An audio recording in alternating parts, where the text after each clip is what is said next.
Good evening, today is May 24th, and today I'll continue to be talking about the coronavirus.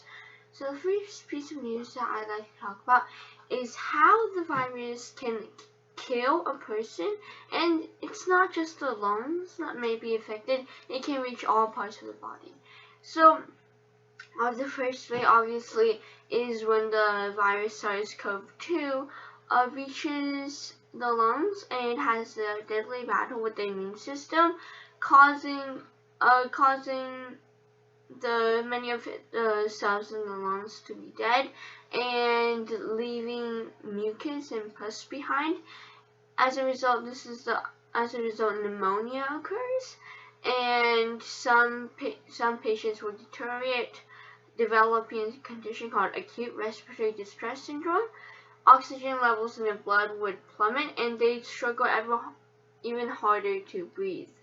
Also, on X-rays and computer tomography scans, their lungs are just riddled with white opacities where black space or air should be. So this is how many patients die. And the second reason how many people could die is from a cytokine storm.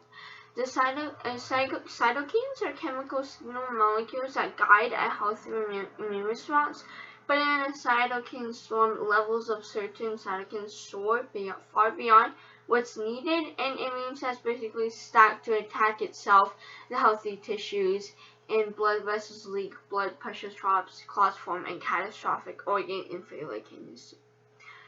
There are also ways that the heart and blood clots can happen from the virus, and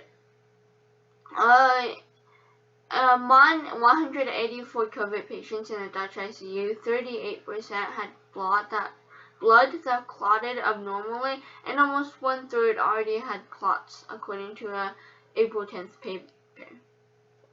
So blood clots can break apart and land in the lungs, blocking vital arteries, and which can basically kill COVID-19 patients. The virus can also kill by targeting the kidney, and according to one preprint, 27 of 85 hospitalized patients in Wuhan had kidney failure. Another reported that 59% of nearly 200 hospitalized patients had protein in their urine, and 44% had blood. So all of these suggest kidney damage from the virus, and those with acute kidney injury or AKI were more than 5 times as likely to die as COVID-19 patients without it. So, and this caused the fears of shortage of dialysis machines, which are basically machines that help support patients. Basically, they do the job that a kidney is supposed to do when the kidney fails. There are also patients whose brain and central nervous system has been hit, and neurologists are needed to assess up to 10% of coronavirus patients at her hospital, but that is probably a gross underestimate according to experts. So the brain is becoming inflamed from the virus and causes encephalitis with seizures and with a sympathetic storm. So this causes seizure-like storms and is the most common after traumatic brain injury. And some people with COVID-19 briefly lose consciousness while others have strokes. So it's just the virus can kill and affect all damages of people, and it truly really shows how dangerous the virus is and how important it is that we try to prevent the virus from spreading through social distancing and wearing face masks. The second thing that I'd like to talk about is that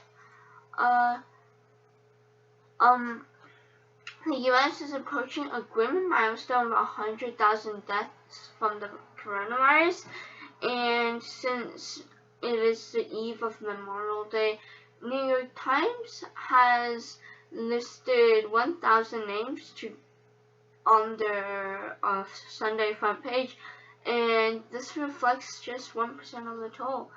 And I feel like this, the number here, the names here are really powerful because we can see that the numbers are not just numbers. They were us, and like there were actual human beings that perhaps they lost, devastated their friends or families. And I think, especially at a time we're facing the pandemic and the Memorial Day, we should really truly remember those who have gone and realize that 100,000 people is people that we're never going to get back. That's it. Thank you for listening, and have a good day. Thank you.